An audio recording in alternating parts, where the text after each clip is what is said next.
Welcome mga kaigsunan o labi na sa atong mga tigpaminaw ni ining programa.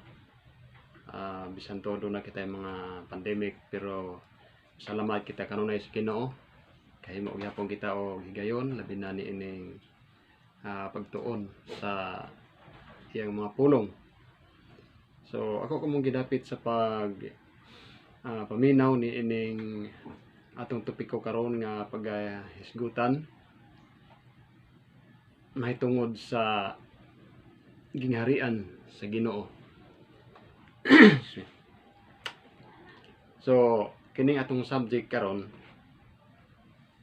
common kayo kini alang sa tanan nga mga Kristohanon nga ang Dios aduna gyoy tukuron nga gingharian, ug ang tumong ug ang tuyo niini mao nga unsaon nato kini sabot og unsaon nato nga kita dili mapakyas magigsuonan sa pag-ambit unya sa mga saad sa Ginoo nini katapusan mga adlaw.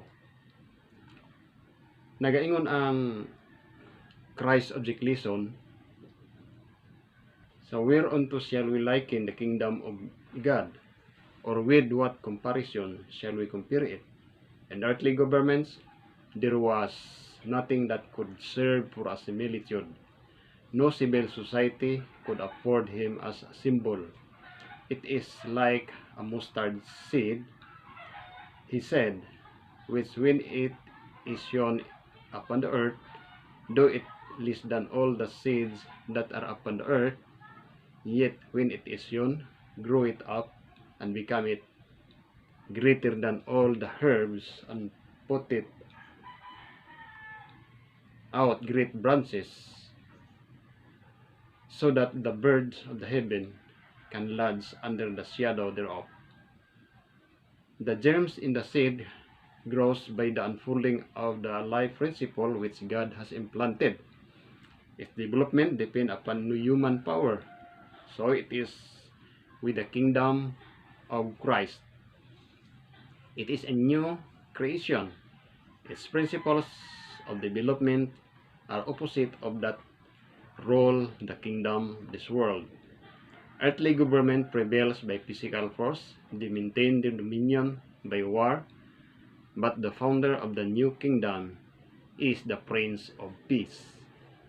The Holy Spirit represents worldly kingdoms under the symbol of beasts of prey, but Christ is the Lamb of God, which taketh away the sin of the world.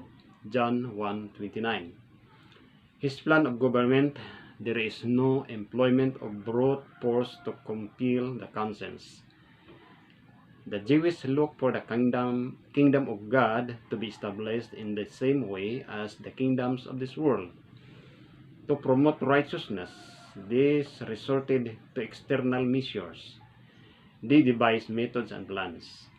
But Christ implants a principle. By implanting truth and righteousness, He counterworks error and sin.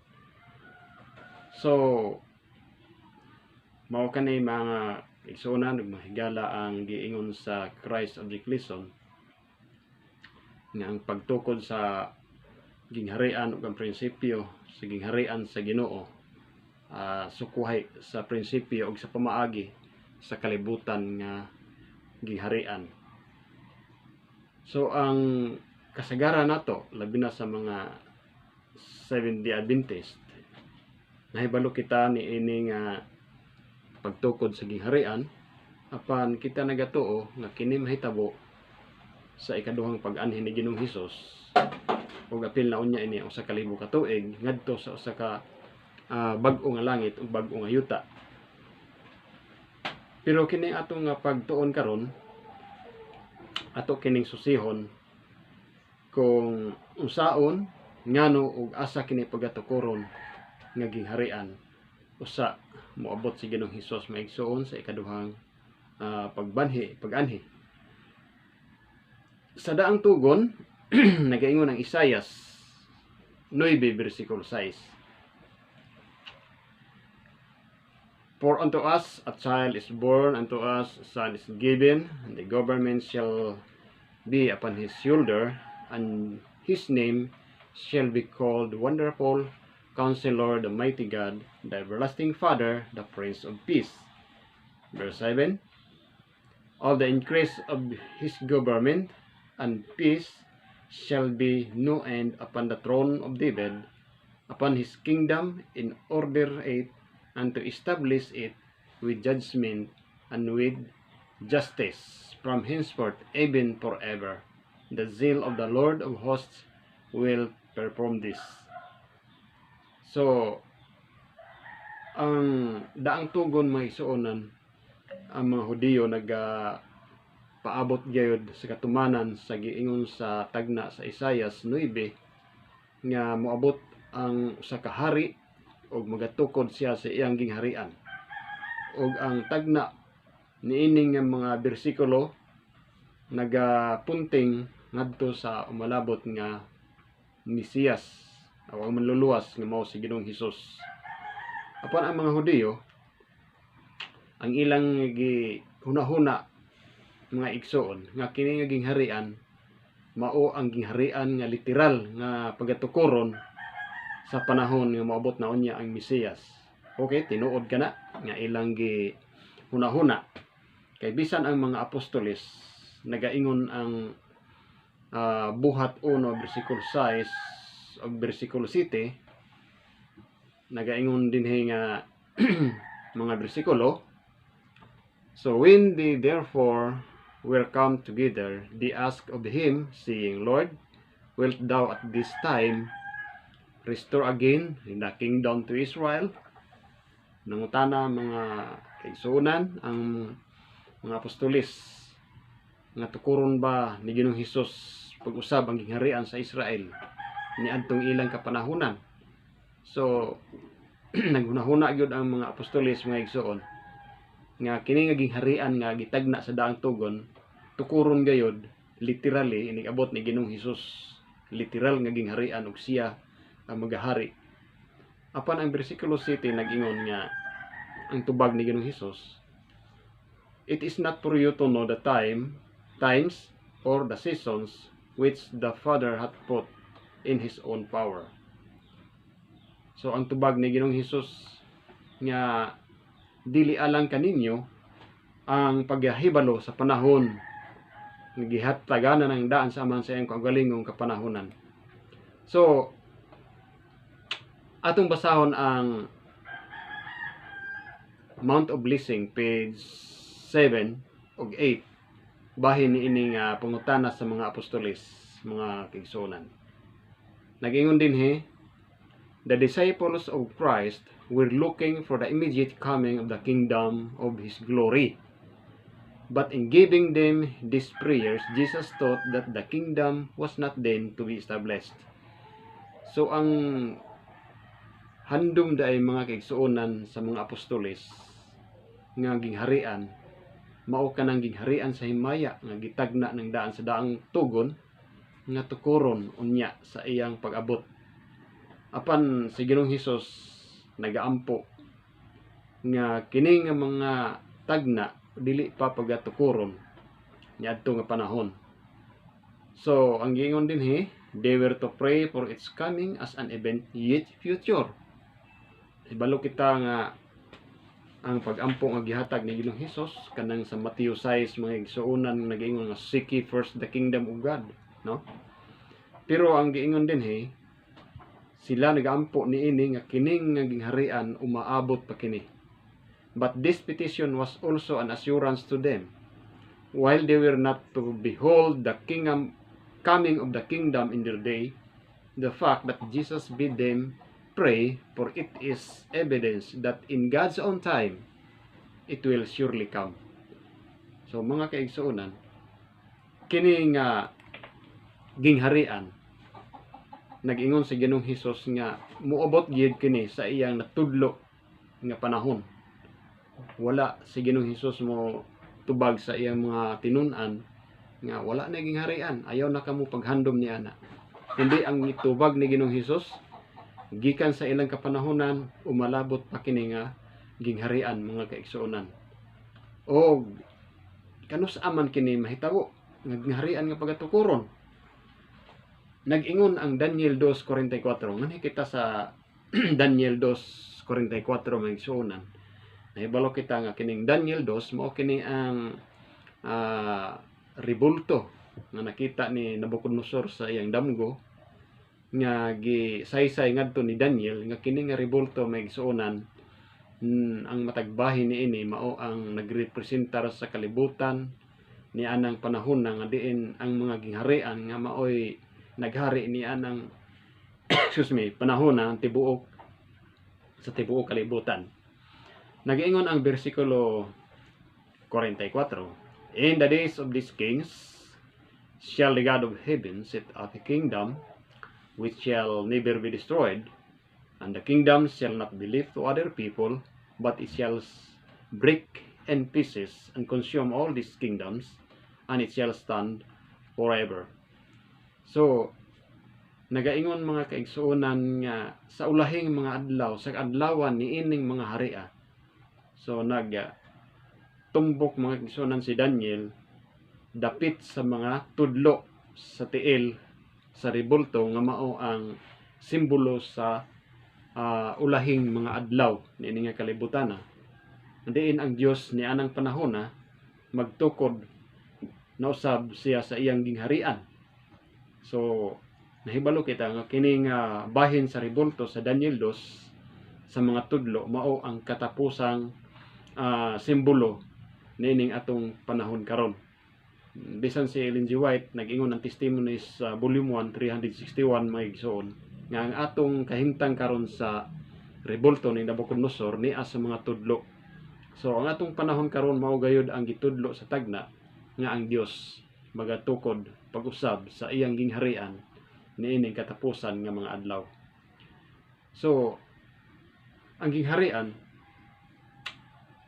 kung hisgutan nato mga igsoon ang giningiingon og component sa mga gingharian, adunay hari, adunay trono, adunay ginsakupan, og aduna po'y dapit nga pagabutangan. So meaning nga kini nga gingharian mga igsoon, literal kini nga gingharian nga tukuron sa Ginoo, og literal pod nga iyang katawhan ang mupuyo niya niini. So asa man kini nga dapit nga giingon sa Biblia. Atong mabasa kini sa Salmo 105 bersikulo 8 ngadto sa 11. Now sundan nito mga kaigsonan. So nagaingon siya dinhi. And he hath remembered his covenant forever, the word which he commanded to 1,000 generations. Verse 9, which covenant he made with Abraham, and his oath unto Isaac. Verse 10, and confirm the same unto Jacob for a law, and to Israel for an everlasting covenant. Verse 11, saying, unto thee I will give the land of Canaan, a lot of your inheritance. So nahibalo kita mga kigsuonan nga kining gihisgutan dinhi nga mga tao, nagaingon dinhi mao kini ang mga patriarka mga kigsuonan nga hatagan sa Ginoo sa iyang pagigsaad. Una dinhi nahibalaw kita nga si Abraham o nanganak si Abraham kang Isaac, o gikan kang Isaac ngadto kang Jacob, o gikan ngadto kang Jacob ngadto sa iyang mga anak nga mao ang napulo ka tribo nga girepresentahan mga igsuonan sa Israel, nga nagaingon dinhi ang yuta sa Kanaan mao iyang gitagana gihatag alang sa iyang mga katawhan. So kining yuta sa Kanaan day mga kaigsuonan gikan pa kang Abraham, gikan pa sa mga patriarka, ug bisan ngadto sa Israel, iya na kining gisaad nga ihatag ngadto sa iyang katawhan. So karon kay niya man kita sa ulahing mga adlaw, so kabahin usab kita niini nga mga saad kay nag-ingon si Apostol Pablo mga igsuonan nga kita nga mga anaa sa pagtuo manununod usab kita sa saad mo nagiingon diha sa Biblia. So ang istorya niini mga igsuonan dinhi sa panahon nga diin si Moses, ay baliw kita, gigamit sa Ginoo si Moses aron kuhaon ang mga Israel gikan sa Ehipto. Unya didto sa kamingawan pagkamatay ni Moses, gigamit na sa Ginoo si Joshua, hantod nga miabot sila mga igsuonan didto sa Kanaan, og nagbutang sila og naghimo sila og nga hari. So nahimo nga usa ka gingharian ng Israel. Ang una niini nga hari si Saul, gisundan ni David, og pagkahuman kang David, pagkamatay ni David, mipuli usab kini si Solomon. So diha sa kapanahonan ni Solomon, ang Israel nabahin mga kaigsuonan tungod sa mga pamaagi nga dili na maayo nga ginahimo ni Solomon. So ang iyang gingharian nabahin, ang duha ka tribo mao kini ang nahingadto kang Rehoboam. So mao ni ang Huda mga igsuonan ug ang Benjamin, ug ang napulo ka tribo mao kini ang didto kang Rehoboam. So ang title nga Israel didto gihatag mga kaigsuonan sa napulo ka tribo, kay sila man ang daghan, sila ang majority. So mao na ang nahitabo sa panahon sa Israel, hantod nga nagkabahin-bahin ang iyang gingharian. Apan niadtong 721 BC, atong balikan may igsuonan na hitabo ni ining katawhan sa Ginoo nga diin ang ilang gingharian na wagtang. Ang sa 721 BC, gilusog mga kaigsuonan ang napulo ka tribo, amo ni ang Northern Kingdom sa Israel. Sila gilusob o gi-capture mga kaigsuon sa mga taga-Assyrians. So mo na ang giingon didto sa 2 Kings 17:18. Nagaingon dinhi. So therefore the Lord was very angry with Israel and removed them out of his sight. So nasuko pag-ayo ang Ginoo sa Israel nga kadtong napulo ka tribo, og giwagtang siya sa iyang pananaw, og ang nahabilin mga igsuonan mao ni giingon ang Judah, no? There was none left but the tribe of Judah only. 2 Kings 17 verse 18. So nahitabo ni adtong 721 BC nga giulipon napildi sa taga-Assyria ang napulo ka tribo, ug ang Huda mao lamang ang nahabilin. So ang Huda ang nahitabo may kisuonan niadtong 71 AD o 70 AD, mao kadtong mga Hudiyo may kisuonan nga naabtan ni Ginoong Hesus. Ang ilang sala mao ang pagsalikway sa manluluwas. So mao to ang duha ka tribo nga nahabilin nga natawo si Ginoong Hesus. Human sila nga gipagawas didto sa Babylon, naghitukod sila og templo didto sa Jerusalem, og sa nianang panahon na ang manluluwas na tao. Og ang nahitabo tungod sa ilang pagsilikway sa manluluwas, niadtong 70 AD gisunog, giguba ni Titus o gisunog ang Jerusalem. So sukad niadtong panahon na wala nagyoy gingharian, wala nagyoy hari ang Israel. So kini bangat saad sa Ginoo, kalimtan na lang ba nini sa Ginoo may suonan nga mga saad sa iyang katawhan. So ang karaan ba nga Israel nakatuman ba sa mga plano sa Ginoo? So wala gayod. Nag-ingon ang Prophet and Kings page 19 atong basahon ni, nag-ingon dinhi. The children of Israel were to occupy all the territory which God appointed them. Those nations that rejected the worship and the service of true God were to be dispossessed. But it was God's purpose that by the revelation of His character through Israel men should drawn unto Him. To all the worlds the gospel invitation was to be given. Through the teaching of sacrificial service, Christ was to be uplifted before the nations, and all who would look unto Him should live. All who like Rahab the Canaanite and Ruth the Moabites turned from idolatry to the worship of the true God, were to unite themselves with His chosen people. As the numbers of Israel increased, they were to enlarge their borders until their kingdom should embrace the world. But ancient Israel did not fulfill God's purpose.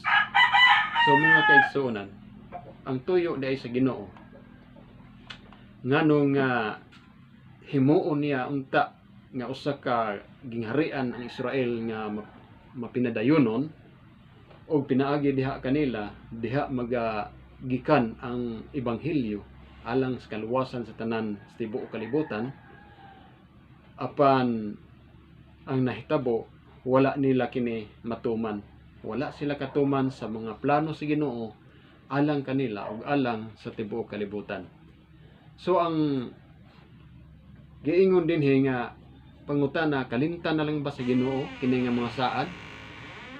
Kay wala man sila makatuman niini ug kinsa man unya ang gamito na pud sa Ginoo nga kini nga mga saad iyag yung pagatumanon mga kaigsuonan. Atong mabasa dinhi sa Prophet and Kings gihapon sa page 19. Mao ni ang giingon ni Sister White, no? That which God's purpose to do for the world through Israel, the chosen nation, He will finally accomplish through His church on earth today. Mga igsuonan, ang saad ay sa Ginoo nga wala man matuman sa karaan nga iniyang katawhan nga Israel, iya nagyong tumanon kini sa iyang iglesia karon. Iya nagyud kining buhaton mga kaigsuonan. He has let out His vineyard unto other husbandmen, even to His commandment-keeping people, who faithfully render Him the fruits of their seasons. Never has the Lord been without true representatives on this earth who have made His interest their own. These witnesses for God are numbered among spiritual Israel, and to them will be fulfilled all covenant promises made by Jehovah to His ancient people. Klaro kayo mga kaigsuonan ang gisaad sa Ginoo nga sumala sa iyang mga manalagna, labi na ni Ellen G. White nga nag-ingon dinhi nga ang Dios iya nagyong tumanon ang iyang mga saad nga iyang gihimo sa karaan nga Israel nganhi pod sa iyang katawhan karon sa iyang iglesia nining katapusang mga adlaw, ug kini nga mga saksi na ihapna taliwala sa espirituhanon nga Israel, ug ngadto kanila tumanon ang tanan nga pakigsaad nga iyang gihimo didto pod sa karaan nga Israel. So praise God mga kaigsuonan nga kini nga saad sa Ginoo iyan na pong tumanon karon, matuman na, makabato na og katumanan sa atong kaadlawan, pinaagi kanimo ug kanako nga iyang katawhan. So nag-ingon ang mga tagna maigsuonan sa Jeremias. So dinhi sa daang tugod, dili lamang ang saad sa umaabot nga manluluwas mao ang natuman. Ang sentro sa New Testament mao ang katumanan sa umalabot nga Mesiyas nga mao'y anino sa mga ceremonial law nga ginahimo. Apan adunay mga tagna mga kaigsuonan nga wala pa matuman sa daang tugon o bisan sa kapanahonan ni Ginoong Hesus nga matuman sa atong kapanahonan karon. Basahon nato kining Jeremias 30 bersikulo 3. For lo, the days come, saith the Lord, that I will bring again the captivity of my people Israel and Judah, saith the Lord, and I will cause them to return to the land that I gave to their fathers, and they shall possess it. Ang saad sa Ginoo sa Jeremias nga iya na usang pagatigumon pag-usab ang iyang katawhan Israel ug ang Huda, o pabalikon sila sa ilang yuta nga gisaad og sila magapanunod niini. So kini nga yuta maigsuon sumala sa atong gibasa ganina, walay lain mao kadtong yuta nga gisaad sa Ginoo kang Abraham nga ihatag mo ang yuta sa Kanaan, no? Og sa bersikulo 24, the first of anger of the Lord shall not return until He have done it, and until He have performed the intents of His heart in the latter days, ye shall consider it.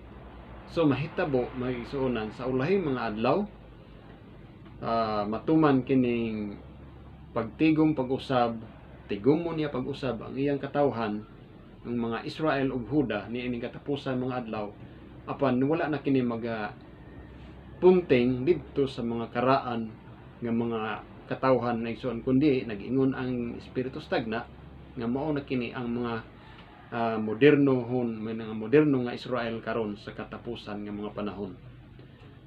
So napaga nag-ingon din sa bersikulo 35 sa Jeremias 23, aniya karon ang mga adlaw maabot nagaingon si Jehova nga ako magapatindog kanila ni David nga usa ka matarong, usa ka hari nga magahari ug magauswag.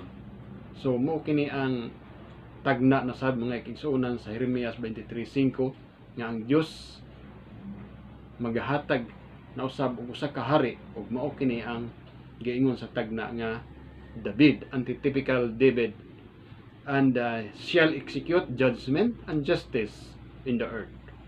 So kay usa man sila, himuon man sila nga usa ka gingharian, so siyempre ang Dios magahatag sad og usa ka hari. Og sa iyang kaadlawan sa ang Huda maluwas ug ang Israel magapuyo nga safety, and this is his name whereby he shall be called the Lord our righteousness. So diha sa pagtukod mga igsuonan sa gingharian, ang itawag na sad sa mga tao ni ini nga mga katawhan nagaingon dinhi sa ang Dios si Jehova mao ang atong pagkamatarong. Nagaingon din sa versikulo 7. So behold, the days come, saith the Lord, that they shall no more say, the Lord liveth, which brought up the children of Israel out of the land of Egypt. Versikulo 8. But the Lord liveth, which brought up and which led the seed of the house of Israel out of the north country, and from all countries whither I had driven them, and they shall dwell in their own land. So klaro kaayo din sa tagna sa Jeremias may igsuon nga ang Dios magakuha na pag-usab sa iyang mga katawhan gikan sa tanang kanasuran, dili sama sa panahon nga sila migawas gikan sa yuta sa Ehipto, kundi gikan sa tanang kanasuran nga diin sila gipatlaag sa Ginoo og sila magapuyo na sa ilang kaugalingon nga yuta. Muna giingon sa Jeremias. So dinhi na pud sa Usias. Unsay giingon dinhi sa Usias 3 bersikulo 4. For the children of Israel shall abide many days without a king, without a prince, without sacrifice, and without an image, without an ephod, and without teraphim. So afterwards shall the children of Israel return, seek the Lord their God, and David their king, and shall fear the Lord and his goodness in the latter days. So kanus ani mahitabo mga kaigsuonan, ang Dios magatigom ug magahimo na usab pag-usab sa iyang katawhan nga usa ka gingharian, og nagaingon dinhi og kang David nga ilang hari, og kini mahitabo sa ulahing mga adlaw. So daghang mga adlaw nga wala nay mga halad-halad. So labi na mga kigsuonan ni adtong panahon nga miabot si Ginoong Hesus nga diin ang mga halad-halad natuman o natapos gyud, o gikan anong panahon na hantod karon wala pa gyud sila makabaton pag-usab ug usa ka nasod ug usa mahimo silang usa ka gingharian. Apan human ni ana nga mga kaadlawan, ang Dios nagaingon pagbalikon niya pag-usab, tigumon niya pag-usab, pabalikon na pud sila ngadto sa ilang kaugalingon nga yuta. So dinhi sa Isaias, nga rin napunta sa Isaias 11. Isaias 11 bersikulo sa mga bersikulo uh,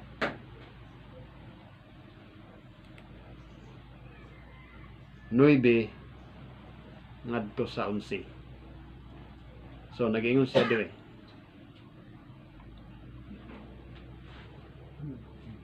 Okay, the wolf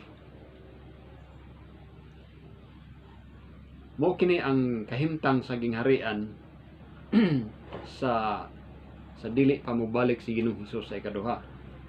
The wolf also shall dwell with the lamb, and the leopard shall lie down with the kid, and the calf and the young lion, and the fatling together, and a little child shall lead them. Versikulo 7. And the cow and the bear shall feed their young ones shall lie down together, and the lion shall eat straw like the ox. And a sucking child shall play on the hole of the asp, and the weaned child shall put his hand on the cockatrice den. So, ang Isayas 11 nagahisgot mga igsuunan sa kahimtang sa gingharian. So, kita naghuna-huna nga kining Isayas 11 nga tagna i-apply didto sa langit, sa bag-ong langit o bag-ong yuta. Apan sa bag-ong langit o bag-ong yuta, kung mobalik si Ginoong Hesus, dalhon niya ang tanan nga mga luwas didto, ug nag-ingon ang record sa Great Controversy nga inigabot unya didto pakanon ang tanan nga mga maluwas sa bunga sa kahoy sa kinabuhi, og sila ibalik sa ilang daan nga kahintang. Ato kaning mabasa sa 645. Restored to the tree of life in the long lost Eden, the redeemed will grow up to the full stature of the race in its primeval glory. So mo ni ang giingon sa Great Controversy nga inigabot unya didto sa langit mga suonan ang tanan pakanon adtong kahoy sa kinabuhi sa bunga, o ibalik ang ilang original nga kahimtang. Og sa ingon ni ana, mansa sa kalibo ka tuig, wala nay bata mga kaigsuonan, no? So dili ma-apply kanang mga bersikulo nga naghisgot og mga bata didto sa bag-ong langit, bag-ong yuta. Kay humanso sa kalibo ka tuig, dili na mga bata ang ibalik sa Ginoo niining kalibutana. Kay didto pa lang sa langit, ibalik na sa Ginoo ang original nga height sa tanan nga mga tao sa diha nga wala pa sila mahulog sa pagpakasala, si Adan ug si Eva. Versikulo 9. And they shall not hurt nor destroy in all my holy mountain, for the earth shall be full of the knowledge of the Lord, as the waters cover the sea.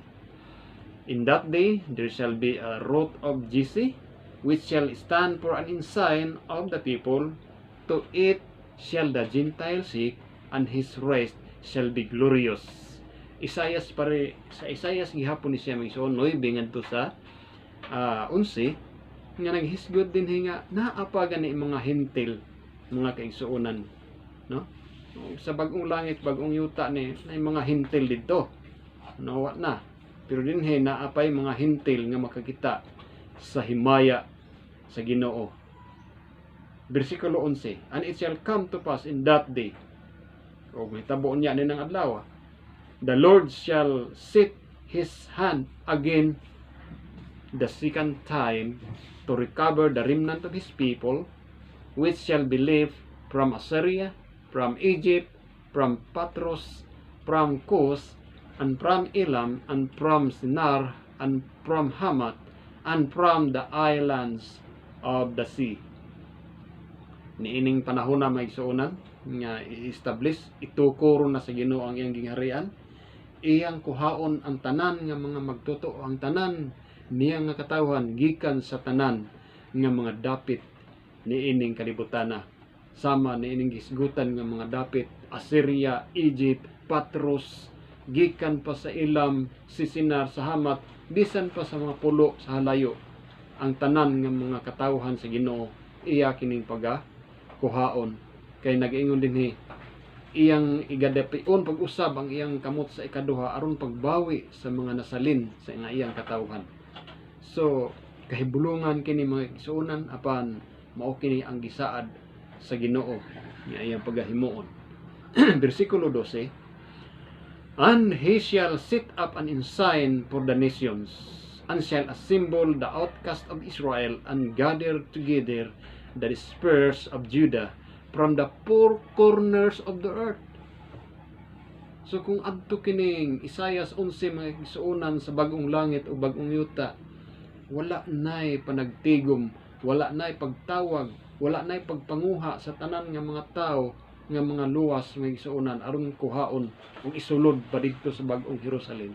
Dili na siya mao ang giingon sa Ginoo. Ang giingon sa Isaias sa diha nga aduna pay mga nasod niining kalibutan, ang Dios magatigom sa tanan niyang nga katawhan gikan sa tanang upat ka suok sa kalibutan. So nindot kaayo ang giingon dinhi sa tagna magsuonan. Sa bersikulo 13 nag-ingon dinhi, the envy also of Ephraim shall depart, and the adversaries of Judah shall be cut off. Ephraim shall not envy Judah, and Judah shall not vex Ephraim. So mawala na unya may igsuonan kini nga mga panagsilusay sa mga katawhan. So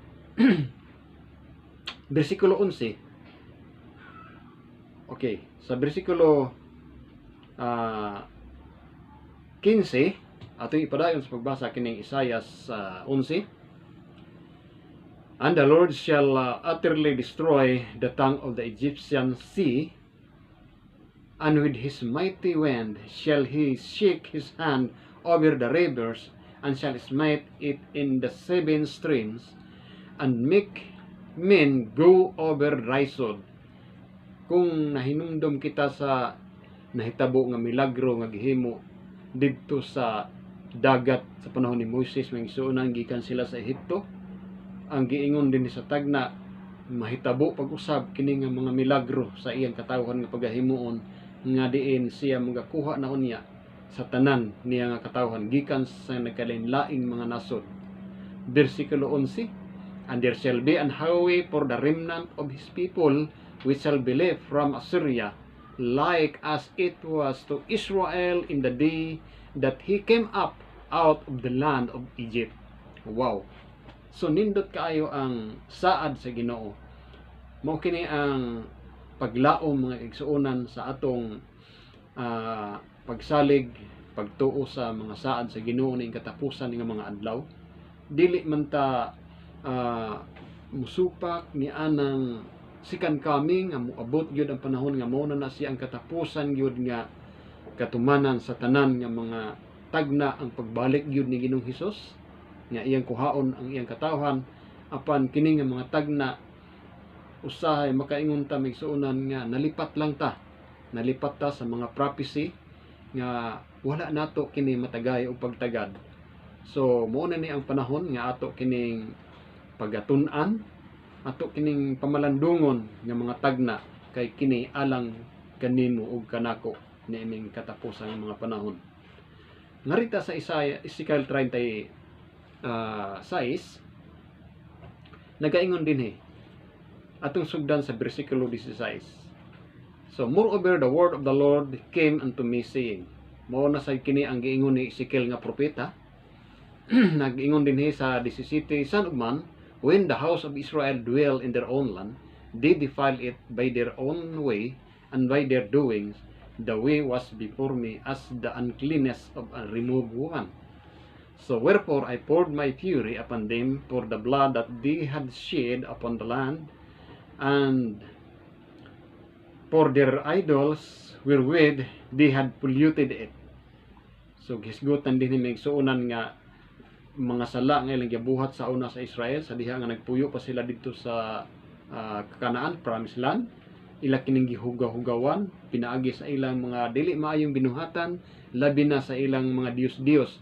So nahinumduman nato magsuunan nga kini nga mga Dios nga gihimo sa iyang katawhan sa panahon nga diin si Solomon naghari sa Israel. Unya kadtong iyang mga asawa magsuonan kay mga hintil, gidala ang mga Dios didto sa templo. Mao ni ang nakadaot sa ila, nakakurap mga gisuonan sa Israel. So disi sa bersikulo 19 unsay gibuhat dinhi sa Ginoo sa ila and I scattered them among the heathen, and they were dispersed through the countries according to their own, according to their way, according to their doings, I judged them. 20. When they entered into the heathen, whither they went, they profaned my holy name, when they said to them, these are the people of the Lord, and are gone forth out of his land. So kining mga katawhan sa Israel sa dihang nikatag sila ngadto sa mga nasod sa mga hintil, ang mga hintil moingon nga mao kini sila ang mga katawhan sa Ginoo nga gipapahawa gikan sa ilang kaugalingon nga yuta, ug ang nahitabo nahugawan ang ngalan sa Ginoo pinaagi sa ilang mga binuhatan, mga kaigsuonan. Apan ako adunay kaluoy, naluoy ako sa akong balaan nga ngalan, bersikulo 21. Nagingon siya diri, but I have pity for mine holy name, which the house of Israel had profaned among the heathen, whither they went. So therefore, say unto them, the house of Israel, thus saith the Lord God, I do not do this for your sake, O house of Israel, but for mine holy name's sake, which ye have profaned among the heathen, whither they went. And I will sanctify my great name, which was profaned among the heathen, and ye have profaned in the midst of them, and the heathen shall know that I am the Lord, saith the Lord God, when I shall be sanctified in you before your eyes. For I will take you from among the heathen, and gather you out of all countries, and will bring you into your own land. Versikulo 24. Gisubli na usab pag-ingon mga igsuonan sa bersikulo 24 nga tigumon ko kamo pag-usab o dalhon ko kamo sa inyong kaugalingon nga yuta. So gikan sa mga nasod sa mga hintil nga diin labi na niiting atong kapanahunan karon, wala pa mahitabo ang prophecy o gipahibalo kita nga sa ulahing mga adlaw pagahimuon na usab kini sa Ginoo.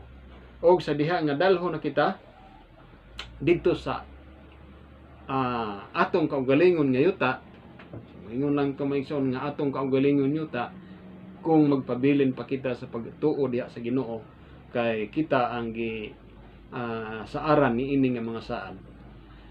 Bersikulo 25 ug 26. Then will I sprinkle clean water upon you, and ye shall be cleansed from all your filthiness, and from your idols I will cleanse you. Versikulo 26. A new heart also I will give you, and a new spirit will I put within you, and I will take away the stony heart out of your flesh, and I will give you an heart of flesh. And I will put my spirit within you, and cause you to walk in my statutes, and ye shall keep my judgment and do them. Versikulo 28. And ye shall be dwell in the land that I gave to your fathers, and ye shall be my people, and I will be your God. So mga kaigsunan, mao kini ang saad sa Ginoo sa Israel nga hantod karong panahon na wala pa gyud matuman, og ang Israel na sad nga iyang gisaaran karon kini na po mga Kristohanon nga nagasunod kaniya, og manununod na sab kita sumala sa iyang gipang saad sa karaan nga Israel. So nagaingon din sa 35. So kung hitabo na nga dalhon na kita dito sa yuta nga gisaad niya, ug didto pagalimpyuhan niya kita sa tanan nga kahugawan, ug hilabi na kanang giingon diha sa mga bersikulo nga atong gibasa nga alisdan unya sa Ginoo ang atong kasing-kasing nga batuon ug ibutang niya sa atong kasing-kasing nga unod nga diin ang pagtuman sa tanang kabuton sa Ginoo mahoy mahimo nga natural alang kanato. Apan karon mga kaigsuonan ng atong kasing-kasing makahimo lang kita sa pagtuman sa kabuton sa Ginoo, pagtuman sa iyang mga balaod, pinaagi sa grasya, pinaagi sa pagtuo. Unya nagaingon ninhi sa bersikulo 33 ngadto sa 35. Thus it the Lord God, in the day that I shall have cleansed you from all your iniquities, will also cause you to dwell in the cities, and the west shall be builded, and the desolate land shall be filled, whereas it lay desolate in the sight of all that pass by. So napay mga labay dito may suunan nga mga hintel, mga labay, makita nila nga kana ngayuta guba, pero ayuhon kini, tukuron kini pag-usab sa Ginoo. Nagaingon siya dinhi, and they shall say, this land that was desolate is become like the garden of Eden, and the waste and desolate and ruined cities have become fenced and are inhabited. Then the heathen that are left round about you shall know that I, the Lord, build the ruined places and plant that was desolate. And I, the Lord, have spoken it, and I will do it. So, dili kini nato problema mga igsuonan. Kay ang Dios nagasaad, ako nagapamulong niini, ako magabuhat niini. So niya nang panahon ng tukuron day ang gingharian ang mga hintil anaa pa og mga mahibalo sila nga kana nga dapit gipuy-an sa katawhan sa Ginoo, mga guba nga dapit nahimong pinuy-anan, nahimong sama sa tanaman sa Eden. Versikulo 37. Thus saith the Lord God, I will yet for this be inquired by the house of Israel to do it for them. I will increase them with men like a flock. So, diha sa gingharian, ang tanan na maga-uswag, bisan ang mga hayop, ang mga tanom, ana-ana ang pagkaabunda mga isuunan, nga dili na unya kita pagagutumon sa Ginoo. So, mao kanay ang mga tagna nga gisgutan sa Ezekiel, Jeremias. So, dinhi pa sa no napatay referensya mga igsuonan dinhi sa Zacarias. Yo kining Jerusalem iya kining kuralon og kalayo kining iyang gingharian. Zacarias 2:1. I lifted up mine eyes again and look, and behold a man with a measuring line in his hand. Then said I, whither goest thou? And he said unto me, to measure Jerusalem, to see what is the breadth thereof, and what is the length thereof. And behold, the angel that talked with me went forth, and another angel went out to meet him. And he said unto me, Run, speak to this young man, saying, Jerusalem shall be inhabited as towns without walls, for the multitudes of men and cattle therein. For saith the Lord, I will be unto her a wall of fire round about, and will be the glory in the midst of her. So, ang gingharian mga kaigsuonan, nga gihisgutan dinhi, aduna kini ibutang sa Ginoo nga gitawag o pader nga kalayo, nga diin unya ang mga nasod, ang mga dautan dili makasulot, no? So muna ang giingon dinhi sa Zacarias. Dinhi sa nganita sa bersikulo 12, and the road shall inherit Judah his portion in the Holy Land, and shall choose Jerusalem again. So kini Jerusalem nga gisgutan mo kini ang diha sa Promised Land, no, sa Middle East. So mo kini ang nasulat sa Zacarias magsuon, o ngari punta sa bersikulo 2 sa kapitulo 8 sa Zacarias. Thus saith the Lord of hosts, I was jealous for Zion with great jealousy, and I was jealous for her with great fury. Saith the Lord, I am returned unto Zion, and will dwell in the midst of Jerusalem, and Jerusalem shall be called City of Truth, and the mountain of the Lord of hosts, the holy mountain. O nianang panahon nga tukuro na ang gingharian diha sa Promised Land, ug ang Jerusalem pagatawgon asab siya nga siyudad sa kamatuoran.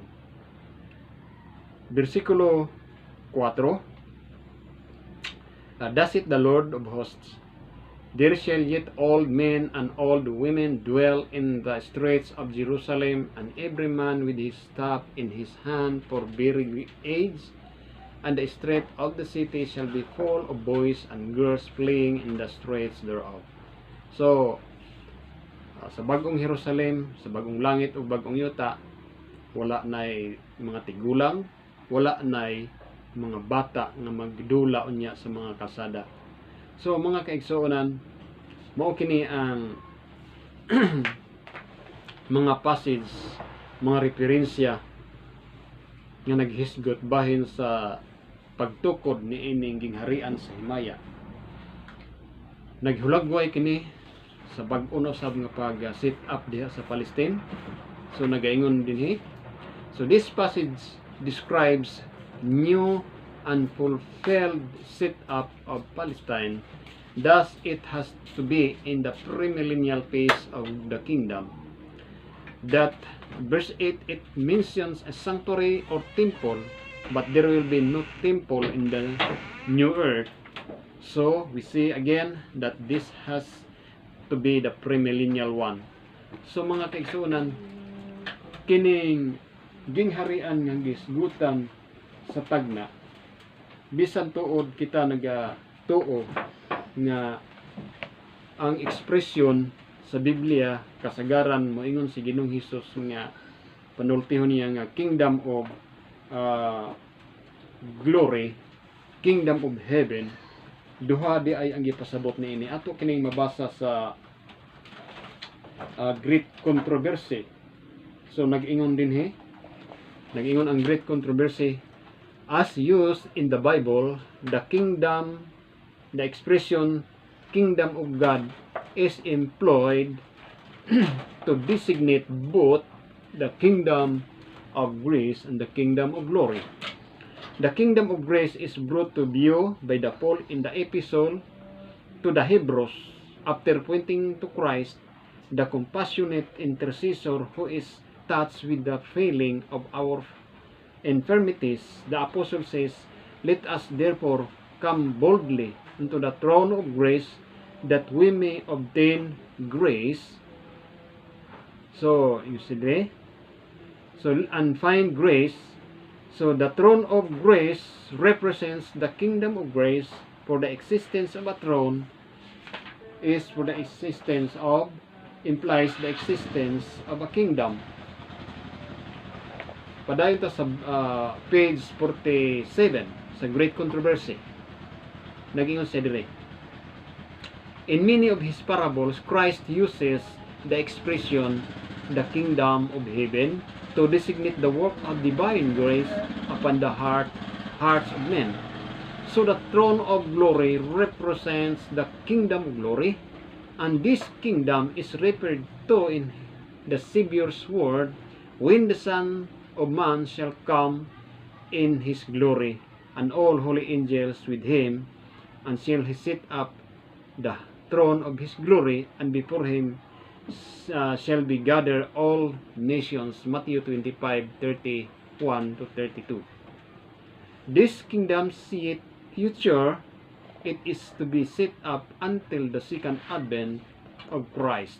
So mahibaluan nato mga kaigsuonan nga ang gingharian sa himaya umalabot pa kini siya, og ang hingpit full establishment, complete fulfillment niining kingdom of glory mao gyud ang second coming. Pero ang tagna nagahisgot nga kining duha ka gingharian, kingdom of grace una, ug ang sunod kining kingdom of glory, tukuron gayud kining duha ni ining kalibutan na usa mobalik si Ginoong Hesus sa ikaduha. Naani sa Great Desire of Ages, ato kining makita sa Desire of Ages. Basahon nato ning Desire of Ages, nagahisgot siya dinhi sa page 234. Nagaingon siya dire, as the message of Christ's first advent announced the kingdom of His grace, so the message of His second advent announces the kingdom of His glory. And the second message, which is the second message, is the kingdom of glory. Like the first, what is the first? The kingdom of grace. Like the first advent, so is based on the prophecies. So kung tanaw na to ning mga references nga gisgutan sa Desire of Ages, bahin sa mga tagna sa Daniel, bahin sa umaabot nga Mesiyas, labi na sa 2,300 prophecy mga kaigsuonan, gihisgutan gud diha sa tagna nga dunay duha ka gingharian nga tukuron ang Ginoo. Ang una, gingharian sa grasya, nga ang kamatayon ni Ginoong Hesus didto gyud na establish ang kingdom of grace. Nga hantod niining panahon na ani kita ilalom sa kingdom of grace. Apan ang gingharian sa himaya, kining kingdom of glory, tukuron na usab kini si Ginoo, kundiin ang tanan niyang mga katawhan nga nagatuo makasulod gayo dito nga mga physically mga kaigsuonan. So mao kani nga pagtuon ni ining mga suhito sa prophecy bahin ining pagtukod sa gingharian sa himaya. So nag-ingon din sa ato nga panapos nga konklusyon, nag-ingon siya, we have seen that the kingdom of God has a very small beginning. So nakita nato nga kini di ang gingharian sa Ginoo sa pagsugod ni ini sama sa liso sa mustasa, sa nagaingon ang sambingay mga kaigsuonan. Apan kini mudako hangtod nga mulukop kini sa tibuok kalibutan. So we have also found that internal conditions are to be different from those of any previous earthly kingdom because it is based upon the reign of Christ righteousness in the hearts of His people. So kini di ay nga gingharian sa himaya, ang una ni ining requirements mao nga ang gingharian sa grasya nga diin ang pagkamatarong ni Ginoong Hesus maugyoy maanaa sa kasing-kasing sa iyang katawhan. It is to be a kingdom of believers and it will begin before our Lord return in the clouds of heaven. So mga kaigsuonan, mao na kini ang panahon nga ato na sang ablihan ang pultahan sa bag-o na sad nga mga himamat, bag-o na sad nga pagtuon, bag-o na pod nga pagtuo sa mga kamatuoran nga iga butiyag sa Ginoo niining katapusan mga adlaw, labi na dinhi sa ato ingon nga iyang iglesia. Mao na kini ang panahon nga ato nang isalikway mga igsuonan kini pagka-prejudice nga mao kini ang gigamit sa kaaway nga kita magapabilin ni anang kahimtang nga pagka-Laodicea nga maingon kita mga kontento na kita sa atong kagalingon nga ang Dios wala nay mga kamatuoran nga ipadayag nganhi kanato.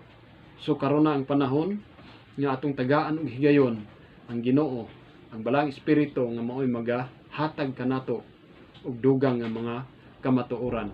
So ang tanan walay gipili, mga igsuonan, mga membro man ug mga leader, obligasyon sa matag usa kanato ang mususi unsay giingon sa Ginoo. So mao kini ang ato nga mga pagtuon ni ining mga taknaa ug manghinaot ko nga ang Dios sa kanunay magagiya ug magapadayon kanato ug magahatag nato og dugang kalig-on